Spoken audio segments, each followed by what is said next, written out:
Hey friends, welcome back to my channel Smita the smile. आज की class फिर से स्टार्ट करते हैं कुछ नए क्वेश्चंस के साथ, जो कि आपके किसी भी कॉम्पिटिटिव एग्ज़ाम में आने वाले सब्जेक्ट हिंदी से रिलेटेड है। इसमें अभी यहाँ पर हम लोगों ने टॉपिक स्टार्ट किया था वर्णमाला वाला, तो वर्णमाला के ही टॉपिक से कुछ और क्वेश्चंस मैं लेकर आई हूँ इस सेशन में, क्योंकि कुछ क्वेश्चन अभी रह गए थे। मैंने आपको पहले भी बताया है कि मैं एक टॉपिक से 4 से 5 सेशन लेकर आऊँगी, जिसमें वो सारे क्वेश्चंस इंक्लूड होंगे जो कि आपके किसी न किसी एग्ज़ाम में आए हुए हैं और आगे भी आएंगे, यानी प्रीवियस ईयर क्वेश्चन रहेंगे इसमें, और जो कि आपकी नेक्स्ट एग्ज़ाम होगा उसमें कहीं ना कहीं आएंगे। तो आपको यहाँ से बाहर कहीं भी नहीं पढ़ना पड़ेगा। अगर यहाँ के सारे सेशन आप अटेंड कर लेते हैं तो आपका पूरा सब्जेक्ट कंप्लीट हो जाएगा, बशर्ते आपको इनका डिटेल पढ़ा हुआ होना चाहिए। बस इनके क्वेश्चन हैं जो कि आप प्रैक्टिस करेंगे तो आपको यहाँ से बाहर कहीं नहीं जाने वाले क्वेश्चंस मिलेंगे एग्ज़ाम में। एक ही टॉपिक से कम 5 वीडियो में लेकर आऊँगी। तो वर्णमाला का जो टॉपिक है उसका एक वीडियो ऑलरेडी चैनल पर अपलोड कर दिया गया है, तो अगर आपने नहीं देखा है तो वो आप देख लीजिए। और नेक्स्ट पार्ट ये मैं लेकर आई हूँ जिसमें कुछ और इम्पोर्टेंट क्वेश्चन है। इसी तरीके के 4 से 5 पार्ट लेकर आऊँगी एक टॉपिक से, और अगर वो आप सारे क्वेश्चन कर लेते हैं तो आपको वहीं से ही क्वेश्चन अपने एग्ज़ाम में मिल जाएंगे। तो चलिए सेशन को आगे बढ़ाते हैं और क्वेश्चंस को करते हैं। आप जुड़े रहिए सेशन से और बनाइए आपसे कितने क्वेश्चन बन पा रहे हैं। चलिए सेशन को स्टार्ट करते हैं और क्वेश्चन नंबर फर्स्ट जो कि आज के सेशन का है स्टार्ट करते हैं। तो पहला क्वेश्चन क्या है? या का उच्चारण स्थान है। इस बुक में क्वेश्चन नंबर 52 दिया गया है और आपके सेशन का फर्स्ट क्वेश्चन है ये। तो आप देखते जाइए। या का उच्चारण स्थान, या का उच्चारण स्थान तालु है, मूर्धा है, या फिर दांत है, या फिर ओष्ठ है। तो या का उच्चारण जो स्थान है वो तालु है, यानी ऑप्शन ए इसका राइट आंसर हो जाएगा, तालु। चलिए नेक्स्ट क्वेश्चन पर बढ़ते हैं। इसको मैं बता देती हूँ आपको। जो वन रक्षक परीक्षा 2018 में हुई थी उसमें ये क्वेश्चन आया हुआ था। अब UPPCL परीक्षा 2018 में पूछा गया ये क्वेश्चन है, जो कि अपने सेशन का सेकंड नंबर क्वेश्चन है। निम्नलिखित में से कौन से व्यंजन महाप्राण हैं? तो जो महाप्राण व्यंजन है उनको बताना है। तो देखिए, जो दूसरा चौथा अक्षर होता है, वर्ग का दूसरा और चौथा अक्षर होता है, वो महाप्राण की श्रेणी में आता है। पहला, तीसरा, पांचवा अल्पप्राण की श्रेणी में आता है। तो आप देखिए कि जो ता, दा, मा, पा है, ऑप्शन ए क्या वो सही है, या फिर ऑप्शन बी ग्या, ग, च, ज, या फिर ऑप्शन सी य, र, ल, व, या फिर ऑप्शन डी स, स, हा है।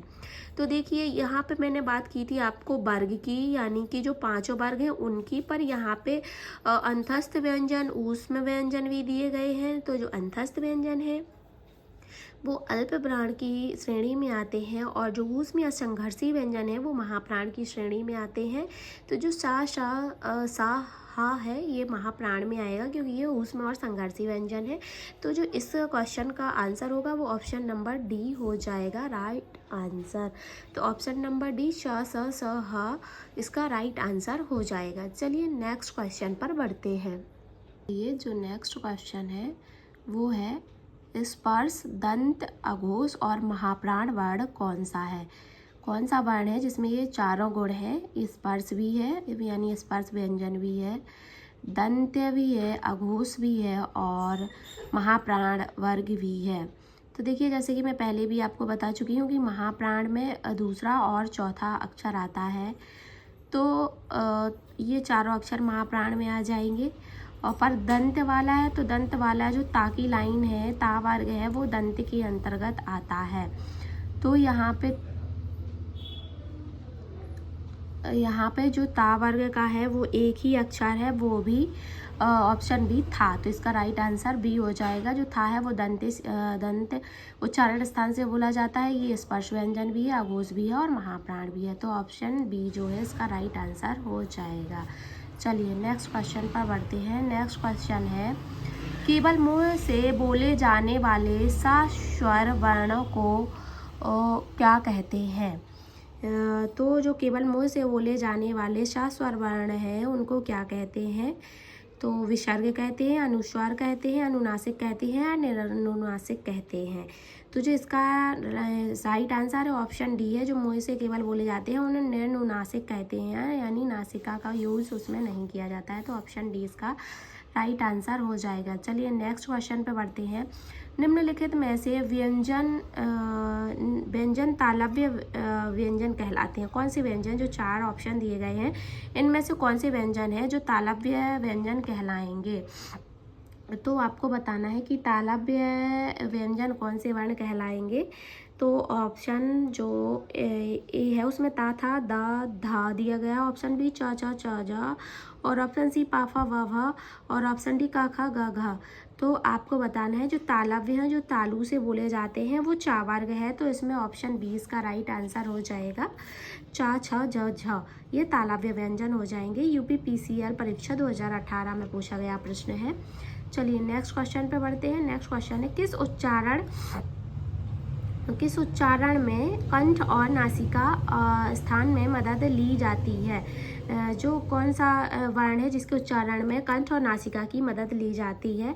तो ड़ा है, या है, ला है और फा है। तो कंठ और नासिका, तो यहाँ पे देखिए कंठ वर्ण जो है वो का वर्ग के वर्ण आते हैं और नासिका में पंचवां अक्षर आ जाता है। तो जो णा है यानी ऑप्शन यहाँ पे ऑप्शन ए राइट आंसर हो जाएगा। जो ऑप्शन ए है वो इसका राइट आंसर हो जाएगा णा। ठीक है, चलिए नेक्स्ट क्वेश्चन पे बढ़ते हैं। और जो नेक्स्ट क्वेश्चन है अपना वो कौन सा है। यहाँ पे नेक्स्ट क्वेश्चन है कि किसके उच्चारण में वत्स की सहायता ली जाती है। किसके उच्चारण में वत्स की सहायता ली जाती है। तो यहाँ पे ऑप्शन ए सा है। ऑप्शन मतलब तीनों सा दिए गए हैं और भा दिया गया है। तो यहाँ पे बताना है आपको। तो जो ऑप्शन शाह है, सा से सपेरा, ये वाला ऑप्शन सी इसका राइट आंसर हो जाएगा। इसमें वत्स की सहायता ली जाती है। चलिए नेक्स्ट क्वेश्चन पर बढ़ते हैं। नेक्स्ट क्वेश्चन है ता और दा को उच्चारण स्थल के आधार पर क्या कहते हैं। ता और दा का जो उच्चारण है ता था द ध यानी ता वाले दंत्य वर्ग की जो ता वर्ग है वो दंत्य स्थान से उच्चारण होता है। तो इसका राइट आंसर ऑप्शन ए हो जाएगा दंत्य। ठीक है, तो इसका राइट आंसर ऑप्शन ए हो जाएगा। ये भी यूपी PCL परीक्षा 2018 में पूछा गया प्रश्न है। चलिए नेक्स्ट क्वेश्चन पे बढ़ते हैं। निम्न में अंतस्थ व्यंजन कौन सा है। अंतस्थ व्यंजन को बताना है कि अंतस्थ व्यंजन देखिए जो या रा ला वा है ये चारों ही अंतस्थ व्यंजन कहलाते हैं। तो इसका राइट आंसर कौन सा हो जाएगा। जो 4 ऑप्शन दिए गए हैं ना, घा, ला, ता। तो जैसे मैंने बता दिया है या रा ला वा ही अंतस्थ व्यंजन है। तो इसका राइट आंसर ऑप्शन बी ला हो जाएगा। ठीक है, तो अंतस्थ व्यंजन में ला आ जाएगा। ऑप्शन बी राइट आंसर हो जाएगा। चलिए नेक्स्ट क्वेश्चन पे बढ़ते हैं। नेक्स्ट क्वेश्चन है निम्न में अघोष वर्ण कौन सा है। अघोष वर्ण के बारे में पूछ रहे हैं। तो आपको बताना है कि अघोष वर्ण कौन सा है। देखिए ऑप्शन ए टा, ऑप्शन बी दा, ऑप्शन सी ढा, ऑप्शन डी डा। तो बताना है अघोष। अघोष और घोष 2 प्रकार के होते हैं। तो जो ऑप्शन जो क्वेश्चन नंबर 61 है इसका राइट आंसर आपको बताना है 61 का राइट आंसर। तो इसका राइट आंसर ऑप्शन ए टा हो जाएगा। तो देखिए जो अघोष है वो पहला दूसरा अक्षर अघोष में आएगा, तीसरा चौथा पांचवा वर्ण घोष या सघोष में आएगा। तो जो यहाँ पे पहला वर्ण है टा, तो इसका राइट आंसर ऑप्शन ए हो जाएगा टा। चलिए अब नेक्स्ट क्वेश्चन पर बढ़ते हैं। नेक्स्ट क्वेश्चन है निम्न में महाप्राण बताना है आपको। महाप्राण बताना है कौन सा है। टा, ऊ और ठा। तो बताना है महाप्राण कौन सा है। और तो क्वेश्चन नंबर जो 62 है, इसका राइट आंसर ऑप्शन डी हो जाएगा ठा। देखिए मैं पहले भी बता चुकी हूँ कि जो दूसरा और चौथा वर्ण है वर्ग का वो महाप्राण की श्रेणी में आता है, तो इसका राइट आंसर ऑप्शन डी हो जाएगा। चलिए नेक्स्ट क्वेश्चन पे बढ़ते हैं। मूर्धन्य, स्पर्श, सघोष, नासिक्य, अल्प प्राण व्यंजन कौन सा है? यानी ये चारों नहीं, चार भी नहीं, पांचों जो गुण हैं वो किस व्यंजन में विद्यमान है? देखिए मूर्धन्य है, जो टा वर्ग है वो मूर्धन्य की श्रेणी में आता है। तो यहाँ पे देखिए जो टा वर्ग है उसका सिर्फ एक ही अक्षर दिया गया है एड़ा, तो जो ऑप्शन सी है वो इसका राइट आंसर हो जाएगा एड़ा। स्पर्श व्यंजन, ये पांचों वर्ग ही स्पर्श व्यंजन में आते हैं, तो ये तो सारे ऑप्शन सही हो जाएंगे इसमें। सघोष मैंने बताया है कि तीसरा, चौथा, पांचवा अक्षर जो सघोष की श्रेणी में आते हैं। नासिक के जो पांचवा अक्षर है वो नासिक है, और अल्प प्राण है जो कि पहला, तीसरा और पांचवा है। तो ये पांचों गुण ऑप्शन सी में ही विद्यमान है, तो इसका राइट आंसर ऑप्शन सी हो जाएगा। चलिए नेक्स्ट क्वेश्चन पर बढ़ते हैं। नेक्स्ट क्वेश्चन है, निम्न में अनुनासिक वर्ण कौन सा है? अनुनासिक वर्ण बताना है आपको। तो मैं पहले भी अभी ऊपर के जो क्वेश्चन है उसका ही आंसर मैं बता चुकी हूँ कि जो पंचमा अक्षर है वो अनुनासिक की श्रेणी में आता है, तो ऑप्शन जो सी है इसका राइट आंसर हो जाएगा। चलिए नेक्स्ट क्वेश्चन, यानी जो कि मुख और नासिका दोनों से बोले जाते हैं वो निम्न में से मूर्धन्य ध्वनि है। मूर्धन्य मैं पहले भी आपको बता चुकी हूँ, जो टा वर्ग की लाइन है वो मूर्धन्य के अंतर्गत आती है। टा वर्ग मूर्धन्य उच्चारण स्थान से उच्चारित होता है, तो यहाँ पर टा वर्ग का एक ही वर्ण दिया गया है, ऑप्शन नंबर ए ढा, तो इसका राइट आंसर ऑप्शन ए हो जाएगा। उच्चारण स्थान के आधार पर निम्नलिखित में से दंत्य है, तो दंत्य वर्ण आपको बताना है कि दंत्य वर्ण, तो दंत्य वर्ण जो कि ता वर्ग है वो दंत्य वर्ण की श्रेणी में आता है। तो ता था द ध, तो यहाँ पे इसमें से कोई ऑप्शन नहीं दिया गया है ता वर्ग में। तो जो ता वर्ग के साथ साथ जो ला है वो भी दंत्य उच्चारण स्थान से उच्चारित होता है, तो इसका राइट आंसर ऑप्शन डी हो जाएगा। जो ला है वो भी इसी वर्ण की श्रेणी में आएगा। चलिए नेक्स्ट क्वेश्चन है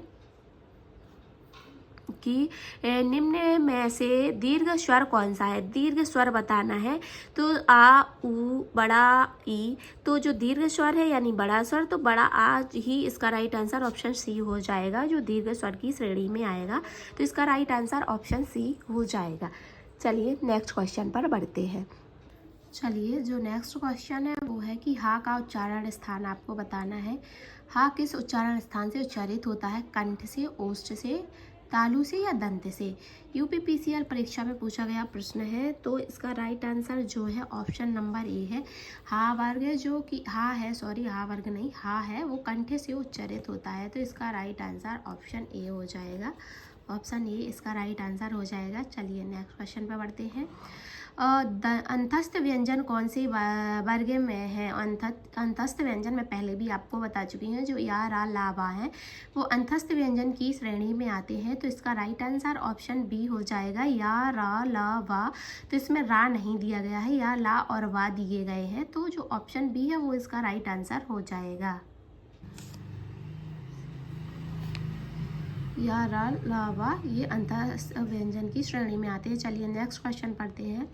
कौन से वर्ग में सभी व्यंजन अल्प प्राण है? अल्प प्राण व्यंजन बताना है।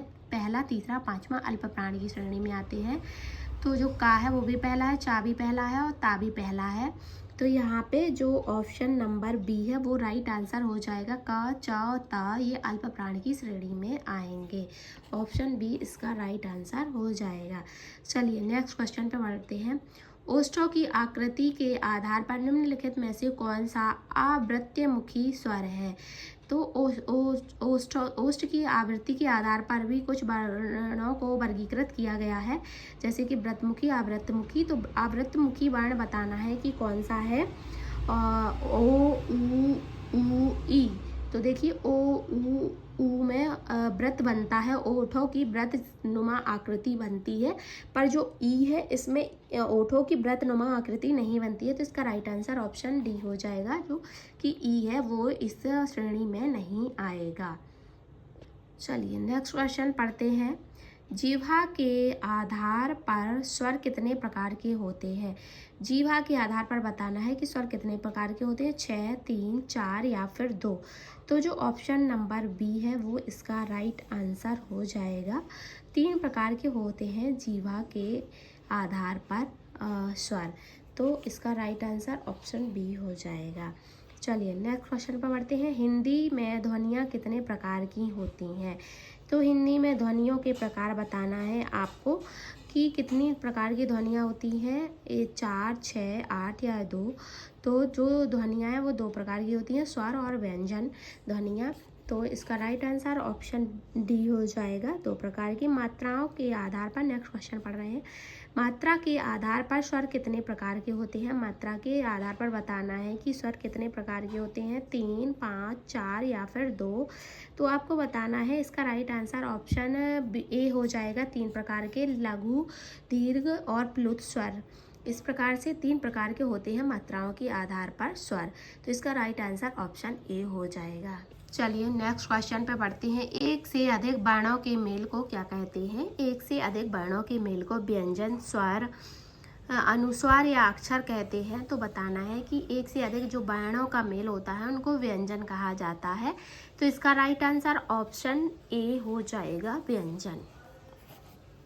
चलिए नेक्स्ट क्वेश्चन पर बढ़ते हैं। निम्नलिखित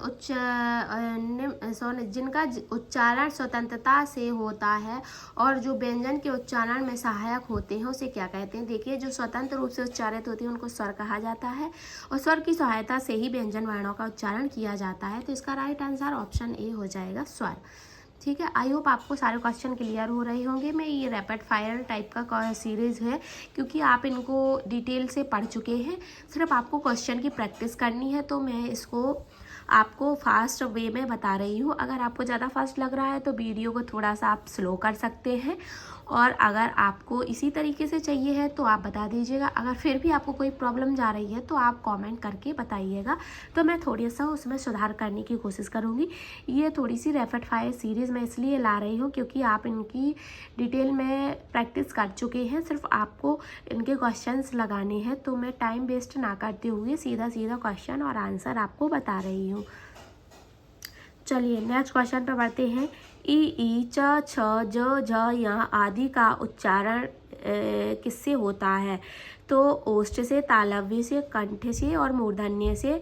तो मैं पहले भी आपको बता चुकी हूँ कि जो चा वर्ग है वो तालु से उनका उच्चारण स्थान होता है, और तालव्य में ही ई भी आती है। तो ये सभी का उच्चारण स्थान ऑप्शन नंबर सी, तालव्य से होगा। चलिए नेक्स्ट क्वेश्चन को पढ़ते हैं। नेक्स्ट क्वेश्चन है, निम्न में दीर्घ स्वर है। दीर्घ स्वर को आपको बताना है कौन सा है दीर्घ स्वर। तो इसका जो 78 है उसका आंसर होगा ऑप्शन नंबर डी, जो ई है वो दीर्घ स्वर की श्रेणी में आएगा। बड़ा आ, बड़ा ऊ, बड़ी ई, ये दीर्घ स्वर की श्रेणी में आते हैं। तो ऑप्शन डी इसका राइट आंसर हो जाएगा।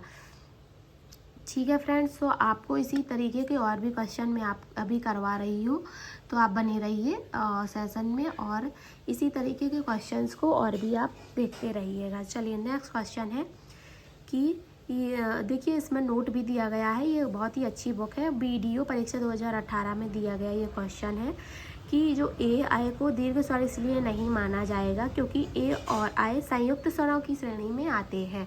ए आई ओ औ संयुक्त स्वरों की श्रेणी में आते हैं। संयुक्त स्वर 4 हो गए हैं, और जो दीर्घ स्वर है वो 3 होते हैं, बड़ा आ, बड़ी ई और बड़ा ऊ। ठीक है, तो आई होप आपको ये चीज़ें क्लियर हो गई होंगी। अब निम्न में से अंतस्थ व्यंजन कौन सा है। अंतस्थ व्यंजन मैंने बताया है आपको, या, रा, ला, वा जो होते हैं वो अंतस्थ व्यंजन की श्रेणी में आते हैं। तो यहाँ पर जो वा है ऑप्शन नंबर ए इसका राइट आंसर हो जाएगा, वा अंतस्थ व्यंजन होगा। देखिए फ्रेंड्स, वही क्वेश्चन रिपीट हो रहे हैं बार बार, थोड़ा सा पूछने का वे चेंज कर दिया है उन्होंने, डिफरेंट वैरायटी से पूछ रहे हैं उन्हीं क्वेश्चंस को। तो अगर आपने इनका एक बार डिटेल पढ़ा हुआ है तो आप सारे क्वेश्चंस अच्छे से अटेम्प्ट कर पाएंगे और अच्छे से सही उसका आंसर दे पाएंगे। अब आपको डिफरेंट वे में इसलिए क्वेश्चन पूछ रहे हैं क्योंकि एग्ज़ाम का कोई फिक्स पैटर्न नहीं रहता है कि वो किस पैटर्न का क्वेश्चन पूछ लेते हैं।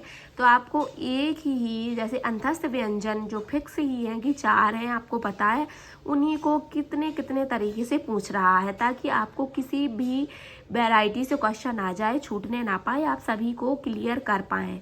तो इसलिए ही इस सीरीज़ में आपको एक ही टॉपिक से वैरायटी से क्वेश्चन पूछे जा रहे हैं, ताकि आपको कितना भी घुमा के क्वेश्चन आए आप उसको अटेम्प्ट कर पाएँ। अटेम्प्ट तो खैर कर ही लेंगे, सही अटेम्प्ट कर पाएँ, ये कहने का मतलब है। चलिए और टाइम वेस्ट ना करते हुए आगे बढ़ते हैं और कुछ और क्वेश्चंस करते हैं नए नए। जो नेक्स्ट क्वेश्चन है वो है, निम्न में अल्प प्राण व्यंजन कौन सा है? अल्प प्राण व्यंजन को बताना है आपको कौन सा है। ठा है, घा, गा और खा। तो जो अल्प प्राण है वो पहला, तीसरा और 5वां अक्षर अल्प प्राण की श्रेणी में आता है। तो खा भी नहीं आएगा, घा भी नहीं आएगा और ठा भी नहीं आएगा। जो गा है वो अल्प प्राण आएगा, ये तीसरा वर्ण है, तो ऑप्शन सी इसका राइट आंसर हो जाएगा। तो जो इसका राइट आंसर है वो ऑप्शन सी हो जाएगा, गा। चलिए नेक्स्ट क्वेश्चन पर बढ़ते हैं। निम्न में घोष वर्ण कौन सा है? घोष वर्ण बताना है आपको कौन सा है। घोष वर्ण का है, टा है, चा है या जा है। तो घोष वर्ण आपको बताना है। इसका राइट आंसर आपको कौन सा लग रहा है, जल्दी से बताइए। तो अघोष वर्ण पहला और दूसरा होता है, और जो घोष या सघोष कह सकते हैं वो है तीसरा, चौथा, 5वां। तो पहला देखिए का, तो इसका राइट आंसर नहीं होगा, और चा भी नहीं होगा और टा भी नहीं होगा, क्योंकि दूसरे नंबर पर आता है। इसका राइट आंसर हो जाएगा ऑप्शन नंबर डी, जा। ये तीसरे नंबर पर आता है, तो राइट आंसर ऑप्शन डी हो जाएगा। वीडियो परीक्षा 2018 में पूछा गया क्वेश्चन है। चलिए नेक्स्ट क्वेश्चन पर बढ़ते हैं। जो नेक्स्ट क्वेश्चन है वो है, निम्न में से ओष्ठ वर्ण कौन सा है? ओष्ठ वर्ण आपको बताना है कौन सा है। ऊ है, ई है, आ है या आ है। ओष्ठ वर्ण कौन सा है?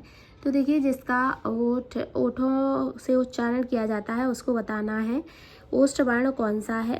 तो देखो ई, आ नहीं है, पर ऊ को बनाने में ओष्ठ का प्रयोग किया जाता है। ओष्ठ आगे की तरफ व्रत टाइप का बनाते हैं, तो इसलिए इसका राइट आंसर ऑप्शन ए हो जाएगा, ऊ है वो ओष्ठ वर्ण माना जाएगा।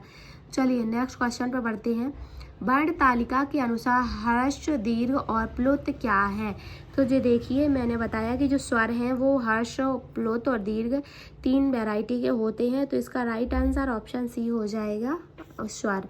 अब ये युवा कल्याण अधिकारी परीक्षा जो हुई थी 2018 में, उसमें पूछा जाने वाला क्वेश्चन था। चलिए नेक्स्ट क्वेश्चन पे बढ़ते हैं। लिखित भाषा में मूल ध्वनियों के लिए जो चिन्ह मान लिए गए हैं, जिस रूप में ये लिखे जाते हैं उसे कहते हैं। तो बताना है आपको इस क्वेश्चन का आंसर। क्या पूछ रहे हैं कि लिखित भाषा में मूल ध्वनियों के लिए जो चिन्ह मान लिए गए हैं, जिस रूप में लिखे जाते हैं उसे कहते हैं। देखिए जो एक चिन्ह मान लिया गया है या उसको मान्यता दी गई, जैसे कि कोई भी चिन्ह हो, चिन्हों का मतलब यही है वर्णमाला की अक्षर, तो वह किस चीज़ से लिए गए हैं। तो यहाँ पे राइट आंसर होगा, उसको जो लिए गए हैं उसको लिपि कहा गया है, तो राइट आंसर ऑप्शन ए हो जाएगा, लिपि। चलिए नेक्स्ट क्वेश्चन पर बढ़ते हैं और उसका आंसर जानते हैं कि क्या हो। जो नेक्स्ट क्वेश्चन है, पा, फ, ब, भ और मा व्यंजन है।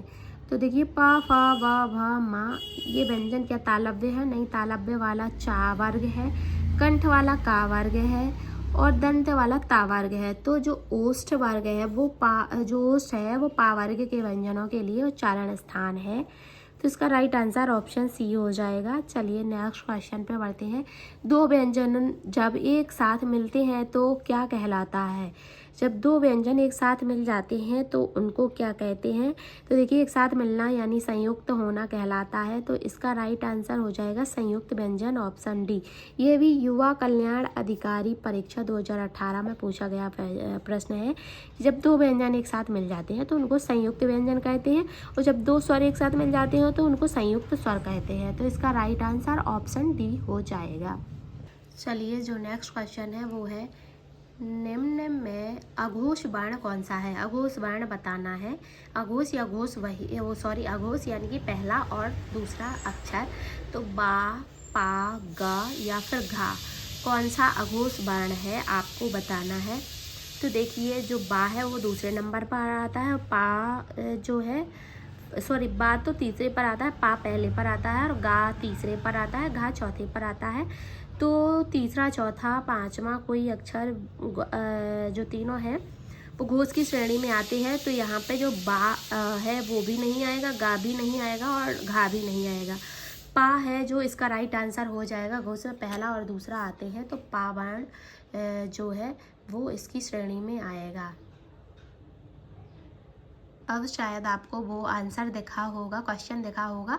अभी तक ये क्वेश्चन दिख नहीं रहा था, तो आप सोच रहे होंगे कि कौन सा क्वेश्चन बता रहे हैं। तो जो 87 नंबर क्वेश्चन इसमें दिखाई दे रहा होगा आपको, उसकी बात कर रहे थे कि अघोष वर्ण जो है वो कौन सा है। तो यहाँ पे जो पहले और दूसरा वर्ण होते हैं वो अघोष होते हैं, तो यहाँ पे पा पहला वर्ण आएगा। ऑप्शन बी इसका राइट आंसर हो जाएगा। चलिए नेक्स्ट क्वेश्चन पर बढ़ते हैं। ये अब पढ़ते हैं नेक्स्ट क्वेश्चन। निम्न में कंठ्य वर्ण कौन सा है? कंठ्य वर्ण बताना है। तो देखिए जो का वर्ग है वो कंठ के अंतर्गत आता है, और ई और ई शायद बताया था, नहीं सॉरी, ई और ई तो तालु के अंतर्गत आता है, तो ई और ई तो हट जाएगा। कंठ वर्ण के अंतर्गत जो आता है वो है छोटा आ और का वर्ग के जो अक्षर है वो कंठ वर्ण के अंतर्गत आते हैं। तो इसका राइट आंसर अपन सी मानेंगे। सी यानी कि छोटा आ और जो कंठ से उच्चारित होते वर्ण हैं वो है का वर्ग और छोटा आ। का, हा और छोटा का वर्ग और हा और आ, ये सभी वर्ण कंठ वर्ग के कंठ से उच्चारित होते हैं। तो इसका राइट आंसर ऑप्शन सी हो जाएगा। चलिए नेक्स्ट क्वेश्चन पर बढ़ते हैं। जो नेक्स्ट क्वेश्चन है, और कई बार इस तरीके के क्वेश्चन पूछ भी लिए जाते हैं। तो ये क्वेश्चन है, निम्न में दीर्घ स्वर कौन सा है? देखिए स्वरों की संख्या 3 प्रकार से बता दी गई है, दीर्घ स्वर और लघु स्वर और प्लुत स्वर। तो जिनमें कम समय लगता है वो लघु स्वर, और लघु से दोगुना समय लगने वाला दीर्घ स्वर कहलाता है।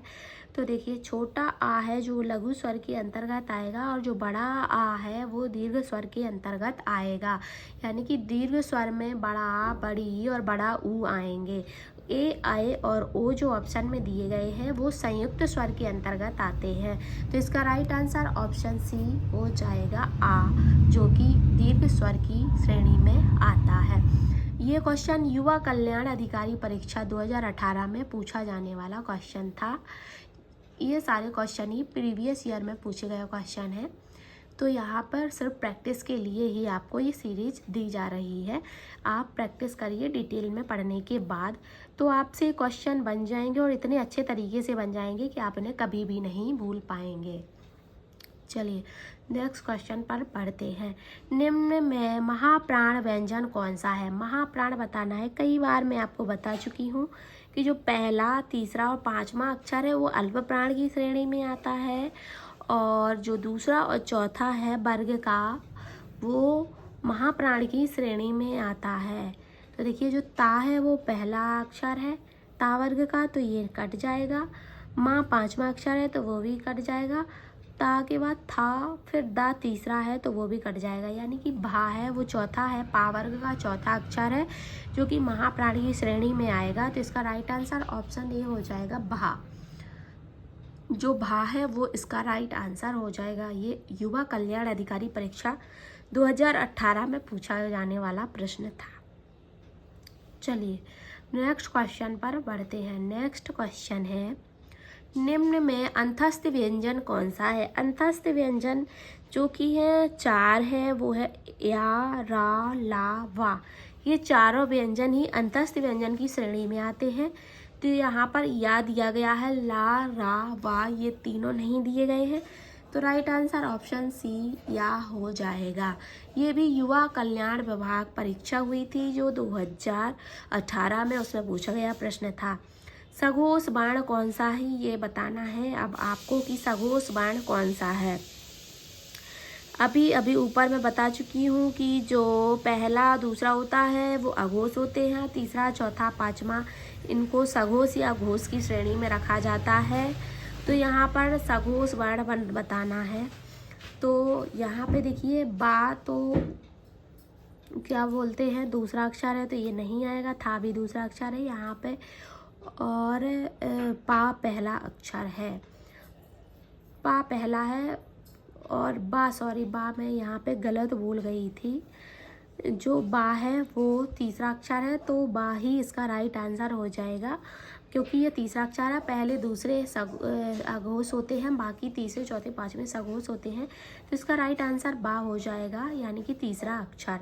चलिए नेक्स्ट क्वेश्चन अपना पढ़ते हैं क्या है। और नेक्स्ट क्वेश्चन है ये वाला। ऊष्म व्यंजन कौन सा है? ऊष्म व्यंजन बताना है।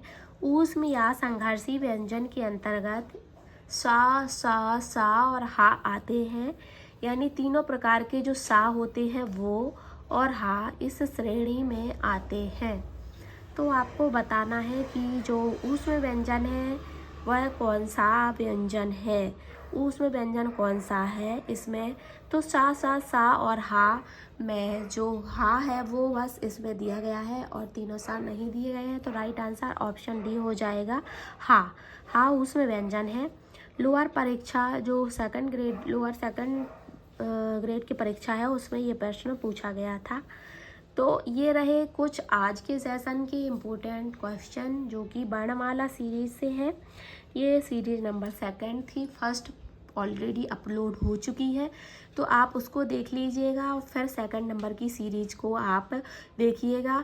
और एक ही टॉपिक से कम 5 सीरीज में आप लोगों के लिए लाऊंगी, तो आप देखना ना भूलिए। और चैनल पर नए हैं तो चैनल को सब्सक्राइब कर लीजिए, बेल आइकन प्रेस करना बिल्कुल भी मत भूलिएगा, ताकि नोटिफिकेशन आए और आपको मिले तो आप तुरंत इसको देख पाएँ, क्योंकि जैसे ही टाइम निकल जाता है फिर आप उसको देखने के लिए और अलग से सर्च करने के लिए मन नहीं बना पाते हैं। तो नोटिफिकेशन आते ही सीरीज को ज्वाइन कर लीजिए और फटाफट से क्वेश्चन सीरीज अटेम्प्ट कर लीजिएगा, क्योंकि टाइम बहुत कम है। जितनी प्रैक्टिस आप करोगे अभी से उतनी ही कम पड़ने वाली है, तो इसलिए आपको समय वेस्ट नहीं करना है, टाइम को अच्छे से मैनेज करना है और आपको सीरीज फटाफट ज्वाइन करनी है और इसकी प्रैक्टिस करते रहना है।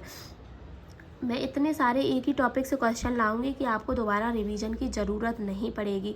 इसी में आपका रिवीजन भी होता चले जाएगा, क्योंकि एक ही वैरायटी से घुमा घुमा के जैसे क्वेश्चन आने हैं वो सभी इसमें सम्मिलित हैं। तो आप कहीं भी इससे बाहर नहीं जाना पड़ेगा, आपको यहीं से ही क्वेश्चन आएंगे। चलिए मिलते हैं नेक्स्ट सेशन में। तब तक के लिए अपना ख्याल रखिए, तैयारी को ऐसे ही आगे बढ़ाते रहिए। आपके लिए ऐसे ही सीरीज की क्वेश्चंस मैं लेकर आऊँगी और आपकी तैयारी को और बेहतर से बेहतरीन बनाने की कोशिश करती रहूँगी। मिलते हैं नेक्स्ट सेशन में, तब तक के लिए bye bye, take care, thank you for watching.